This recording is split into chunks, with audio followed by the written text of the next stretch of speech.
गोपींदादा ज्यावेळेस माझ्या कोर्टात केसेस येतात त्यावेळेस मुलीच्या आणि मुलाकडच्या बाजूचे दोन्ही लोक येतात. त्या मुलीकडच्या बाजूमध्ये तिची आई कोर्टात आली की आम्ही समजतो की आईमुळेच सासरी जास्त गोंधळ होतो. आम्ही सांगतो त्या आईला थोडंसं बाहेर ठेवा. आई सासरी मुलगी लग्न करून गेली की आई फोन करते, सकाळी उठली का, चहा घेतला का, सासू उठली का, मग नवरा कामाला गेला का, कुकरच्या 3 शिट्ट्या झाल्या का, मग दरवाजा दुपारचं जेवण झालं का, बरोबर ना. हसतात हे सगळे, म्हणजे बरोबर असंच चालू आहे. पहिली गोष्ट, मुलीला 18 वर्ष पूर्ण झाले, ती सज्ञान झाली आहे, बरोबर, म्हणूनच आपण तिचं लग्न करून दिलंय. मग मुलगी एकदा लग्न करून दिल्यानंतर तिला तिच्या सासरी नीट नांदू द्यात. आईने सासरी जास्त लुडबुड केली की तिकडं वादळ तयार होतात. त्याच्यामुळे पहिली आमच्या कोर्टात येणारी आई थोडी आम्ही बाजूला ठेवतो, दोघांचे संसार चांगले होतात. तसंच लेकीला तुम्ही 2दा माहेरी बोलवा, चांगला पाहुणचार करा. काही अडचण वाटली तर मुलगी तुम्हाला फोन करेल ना. तुम्ही प्रत्येक वेळेस दिवसातून 20 फोन करायची गरज नाहीये. त्याच्यामुळे अशा पद्धतीने अनेक केसेस येतात.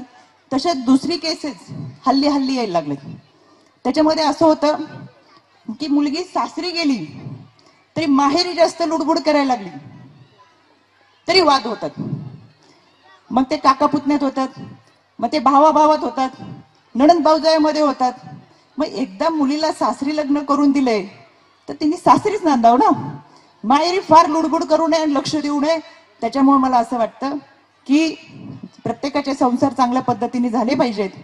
आईने फार माहेरी मुलीचे लक्ष देऊ नये, मुलीचंही लग्न झाल्यानंतर तिने माहेरी जास्त लक्ष देऊ नये, माहेरच्यांचेही संसार सुखाने होऊ द्यावेत असं मला मनापासून वाटतं. बरोबर का? पटतंय सगळ्यांना? लेकीने आपल्या माहेरी अजिबात लुडबुड करू नये असं महिला आयोगाच्या अध्यक्षा रुपाली चाकणकरांचं म्हणणं हे निव्वळ निंदनीय नाही, तर आयोगासारख्या संविधानिक पदावरून काम करणाऱ्या व्यक्तीने बोलणं हे चिंतनीय आहे. कारण ज्यांना एकल अपत्य आहे आणि ती मुलगीच आहे, अशा अपत्यांनी आपल्या वृद्ध मातापितांची काळजी नाही घ्यायची तर कुणी घ्यायची? कदाचित चाकणकरांना या गोष्टीचा विसर पडला आहे का की दिवंगत गोपीनाथरावजी मुंडे यांच्या कन्या पंकजा मुंडे या आपल्या वडिलांच्या मृत्यूपर्यंत अग्निदाह संस्कारापासूनच्या सगळ्या जबाबदाऱ्या त्या पार पाडत आल्या. मग आपल्या वडिलांच्या चितेला अग्नी देणं हा चाकणकरांच्या दृष्टीने लुडबुड करणे प्रकार असू शकतो का? भलेही त्या राजकीय अभिनिवेशाने बोलल्या असतील, मात्र हे वाक्य स्त्री पुरुष लिंगभाव व्यक्त करणारं आहे, हे वाक्य मुलींचे अधिकार नाकारणारं आहे आणि हे वाक्य एखाद्या संविधानिक पदावरच्या व्यक्तीकडून येणं म्हणजे संविधानिक अधिकारांची पायमल्ली करणारं आहे.